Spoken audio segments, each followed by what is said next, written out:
పురాతన కాలంలో అవంతి అనే సుందరమైన రాజ్యాన్ని మహారాజా విక్రమసింహ అనే శక్తివంతమైన పాలకుడు పరిపాలిస్తుండేవాడు. విక్రమసింహ మొదట్లో ప్రజల సంక్షేమమే తన ధ్యేయంగా భావించే అత్యంత కరుణగల మరియు ఆదర్శవంతమైన రాజు. యువకుడిగా ఉన్న సమయంలో ఆయన తన తల్లిదండ్రుల ఇష్టానుసారం సుధాదేవి అనే అపురూప సౌందర్యవతిని ప్రేమించి వివాహం చేసుకున్నాడు. భార్యను ప్రాణానికంటే ఎక్కువగా ప్రేమించిన విక్రమసింహ ఆమెతో తన జీవితం ఎప్పటికీ ఇలాగే ఆనందంగా సాగిపోతుందని గాఢంగా నమ్మాడు. కానీ విధి నిర్వహణలో భాగంగా ఒకరోజు హఠాత్తుగా రాజభవనానికి తిరిగి వచ్చిన అతనికి ఊహించని ఒక ఘోరమైన దృశ్యం ఎదురైంది. తన సర్వస్వంగా భావించిన భార్య సుధాదేవి ఒక రాజభవన కాపలాదారుతో రహస్యంగా గడుపుతూ ద్రోహం చేయడాన్ని అతను తన కల్లారా చూశాడు. ఆ క్షణంలో విక్రమసింహ గుండె పగిలిపోయింది. అతని కాళ్ళ కింద భూమి ఒక్కసారిగా కుంగిపోయినట్లు తీవ్రమైన వేదన కలిగింది. నమ్మిన ప్రాణమే తనకు వెన్నుపోటు పొడవడంతో ఆ రాజులోని నవ్వులు మరియు మంచి మనిషి ఆ రాత్రి శాశ్వతంగా మరణించారు. ఆ క్షోభను భరించలేకపోయిన అతను తన భార్యను మరియు ఆ సేవకుడిని రాజభవన గోడలలోనే సజీవంగా బంధించే కఠినమైన శిక్ష విధించాడు. ఆ దారుణమైన సంఘటన తర్వాత విక్రమసింహ జీవితం పూర్తిగా మారిపోయింది. అతను ఎవరితోనూ మాట్లాడకుండా చీకటి గదికి పరిమితమయ్యాడు. ప్రతిరోజు రాత్రి కళ్ళు మూసుకుంటే చాలు ఆనాటి భయంకరమైన మోసపు దృశ్యం అతని కళ్ళ ముందు కదలాడి నిద్ర లేకుండా చేసింది. స్త్రీలందరూ మోసగాళ్లే అని అంతులేని పగ మరియు ద్వేషం అతని మదిలో ఒక రాక్షసుడిలా రూపాంతరం చెందింది. ఆ మానసిక వేదనను తట్టుకోలేక విక్రమసింహ లోలోపల కుళ్ళిపోతూ ఒక అమానుషమైన మరియు క్రూరమైన నిర్ణయానికి వచ్చాడు. ఇకపై ప్రతిరోజు ఒక కొత్త యువతిని పెళ్లి చేసుకుని మరుసటి రోజు ఉదయమే ఆమెకు ఉరిశిక్ష విధించడమే తన జీవిత పగగా మార్చుకున్నాడు. రాజు చేస్తున్న ఈ ఘోరమైన అపరాధానికి భయపడి ఆ రాజ్యంలోని ప్రజలందరూ ప్రతినిత్యం కన్నీటి పర్యంతమవుతూ బ్రతికారు. రాజ్యంలో ఎక్కడా పండగ వాతావరణం లేదు. కేవలం మరణ భయం, నిశ్శబ్దం మాత్రమే దట్టంగా అలుముకున్నాయి. తన గతకాలపు మధురమైన జ్ఞాపకాలన్నీ కరిగిపోయి అతని గుండె ఒక బండరాయిలా పూర్తిగా కఠినమైపోయింది. ఎవరైనా తన నిర్ణయాన్ని చిన్న మాటతో వ్యతిరేకిస్తే వారికి క్షణాల్లో మరణదండన విధించే భయంకరమైన పాలకుడిగా అతను మారాడు.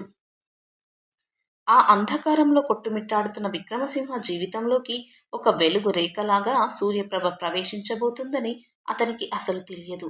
ఒక గాయపడిన ప్రాణం మరొక పవిత్రమైన మనసు ద్వారా పూర్తిగా స్వస్థత పొందే అద్భుతమైన రాత్రి రానే వచ్చింది. అదే రాజ్యంలోని ఒక మారుమూల అడవి ప్రాంతంలో భద్రయ్య అనే వృద్ధ మనిషి కుమార్తె సూర్యప్రభతో కలిసి అతడు జీవించేవాడు.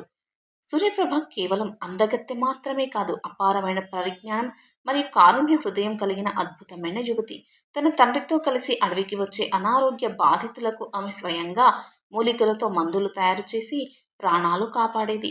ఒకరోజు నగరానికి వెళ్ళినప్పుడు అమాయక యువకుల ప్రాణాలు తీస్తున్న రాజు క్రూరత్వాన్ని చూసి సూర్యప్రభ తీవ్రంగా చలించిపోయింది. ఆ అభాగ్యుల రోదనలు చూసిన ఆ యువతి హృదయం ద్రవించిపోయి ఆ సమస్యకు తన వంతుగా ఒక ముగింపు పలకాలని నిర్ణయించుకుంది.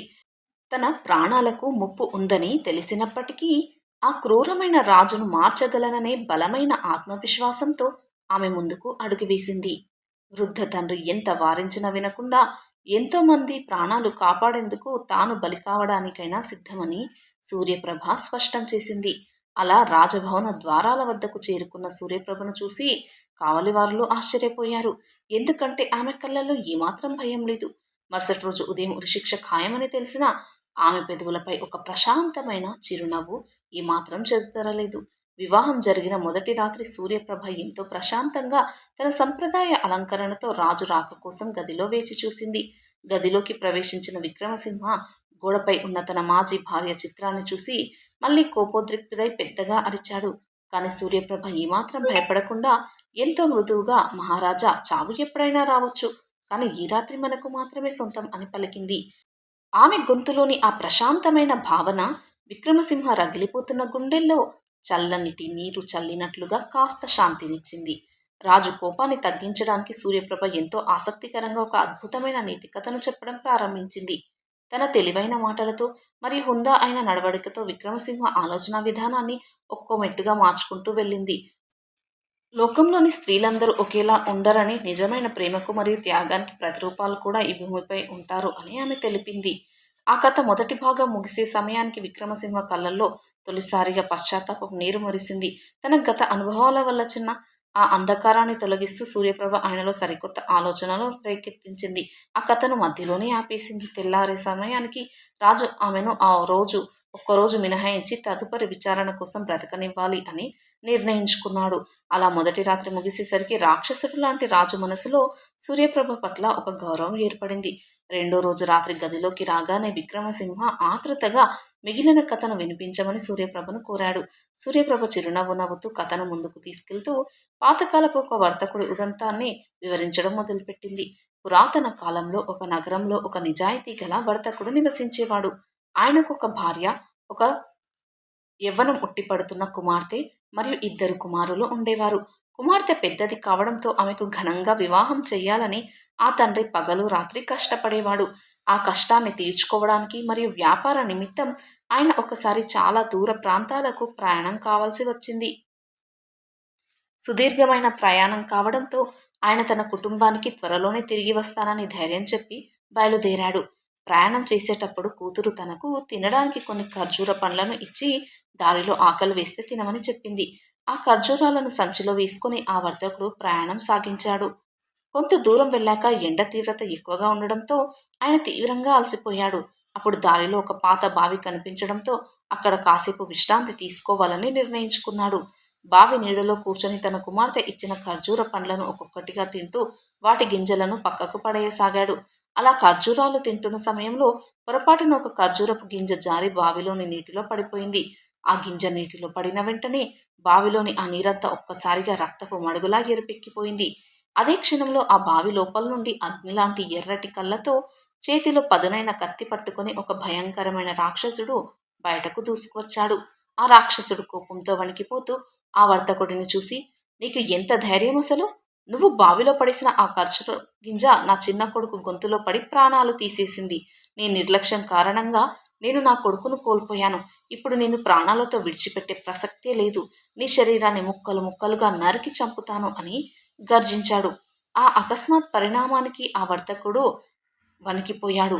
ప్రాణ భయంతో కాళ్ళు వణుకుతూ ఉండగా ఆయన రాక్షసుడి పాదాలపై పడి, ఓ రాక్షసరాజా, నన్ను క్షమించండి. నేను కావాలని ఆ గింజను బావిలో పడేయలేదు. పొరపాటున జరిగింది. నా మీద దయ ఉంచండి అని కన్నీళ్లతో వేడుకున్నాడు. కాని ఆ రాక్షసుడు మాత్రం ఏమాత్రం కనికరించకుండా తప్పు తప్పే, కావాలని చేసినా పొరపాటున జరిగినా నేరమే.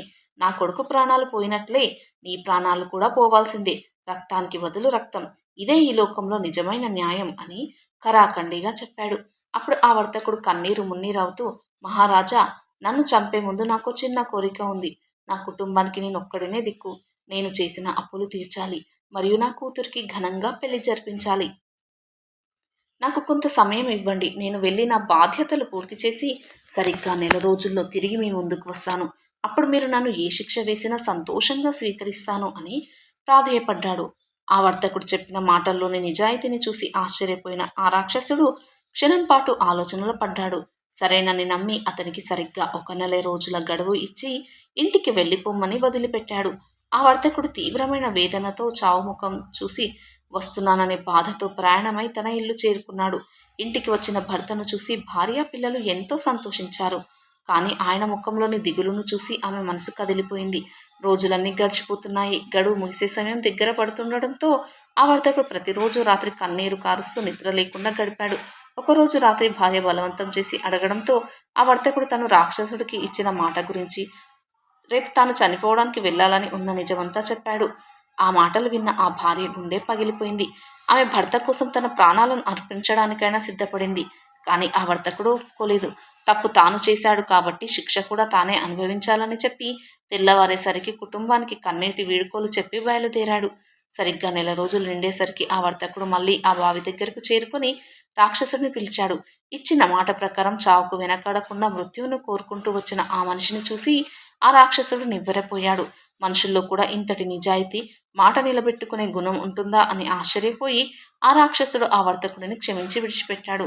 ఆ విధంగా ఆ వర్తకుడు ప్రాణాలతో బయటపడి సురక్షితంగా తన కుటుంబాన్ని చేరుకున్నాడు. ఈ కథను అత్యంత ఉత్కంఠభరితంగా చెప్తున్న సూర్యప్రభ వైపు విక్రమసింహ ఆశ్చర్యంగా చూస్తూ ఉండిపోయాడు. రాజు మనసులో ఉన్న పగ క్రమేణా తగ్గిపోయి కథలో ఏం జరుగుతుందనే క్యూరియాసిటీ విపరీతంగా పెరిగింది. సూర్యప్రభ తన కంటి చూపుతో రాజులోని కోపాన్ని పూర్తిగా శాంతింపచేస్తూ కథను మరింతగా రక్తి కట్టించింది. ఆ రాత్రి గడిచి ఉదయం అయినప్పటికీ రాజు ఆసక్తిని బట్టి ఆమె ఉరిశిక్షను మరో రోజుకు వాయిదా వేయించాడు. పగటిపూట రాజు కార్యాలయంలో పాల్గొన్నప్పటికీ విక్రమసింహ మనసంతా ఆ కథ యొక్క మలుపుల గురించే ఆలోచిస్తూ ఉంది. సూర్యప్రభ కేవలం ఒక భార్యలా కాకుండా ఒక గొప్ప తత్వవేత్తలా తన మాటల ద్వారా రాజును మంత్రముగ్ధురాల్ని చేసింది. మనుషుల మధ్య నమ్మకం ఎంత బలమైనదో ఆ కథ ద్వారా రాజు నెమ్మదిగా అర్థం చేసుకోసాగాడు. అలా రెండో రోజు రాత్రి కూడా ఎలాంటి అపశ్రద్ధలు లేకుండా ఎంతో ప్రశాంతంగా మరియు ఆసక్తికరంగా గడిచిపోయింది. మూడో రాత్రి రాగానే విక్రమసింహ ఏమాత్రం ఆలస్యం చేయకుండా నేరుగా సూర్యప్రభ దగ్గరికి వచ్చి కథను కొనసాగించమన్నాడు. సూర్యప్రభ గంభీరమైన స్వరంతో ఇచ్చిన మాట ప్రకారం ఆ వర్తకుడు తన కుటుంబ బాధ్యతలను పూర్తి చేసి తిరిగి రాక్షసుడి దగ్గరికి వెళ్ళాడని చెప్పింది. ప్రాణాపాయం ఉందని తెలిసినా వెనక్కి తగ్గుతానని చెప్పకుండా మాట నిలబెట్టుకోవడానికి వచ్చిన ఆ వర్తకుడిని చూసి రాక్షసుడు ఆశ్చర్యపోయాడు. ఒక మనిషి తన ప్రాణాల కంటే మాటకే ఎక్కువ విలువ ఇవ్వడం చూసి ఆ దైత్యుని హృదయం కూడా చలించిపోయింది. ఆ వర్తకుడి నిజాయితీకి మెచ్చిన రాక్షసుడు అతనిని క్షమించి క్షేమంగా ఇంటికి వెళ్ళిపోమ్మని ఆశీర్వదించాడు అని. ఈ కథను పూర్తిగా విన్న విక్రమసింహ ఒక్కసారిగా గది గోడవైపు చూశాడు. అక్కడ తన పూర్వపు భార్య చిత్రం వేలాడుతూ ఉంది. ఆ చిత్రమే తనను సంవత్సరాలుగా ఒక రాక్షసుడిగా మార్చిందని, ఎంతో మంది నిర్దోషుల ప్రాణాలు తీసేలా చేసిందని అతను గ్రహించాడు. సూర్యప్రభ అతని చేతులను తన చేతుల్లోకి తీసుకొని, మహారాజా, ప్రతి ఒక్కరూ మోసకారులు కారు.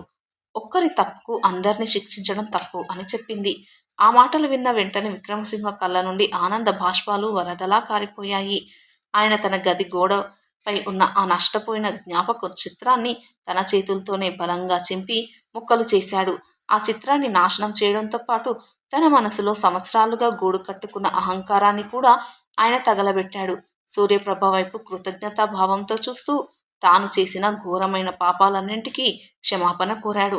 అప్పుడు సూర్యప్రభ చిరునవ్వు నవ్వుతూ, మీలోని మార్పే నాకు దక్కిన అతిపెద్ద విజయం మహారాజా అని బదులిచ్చింది.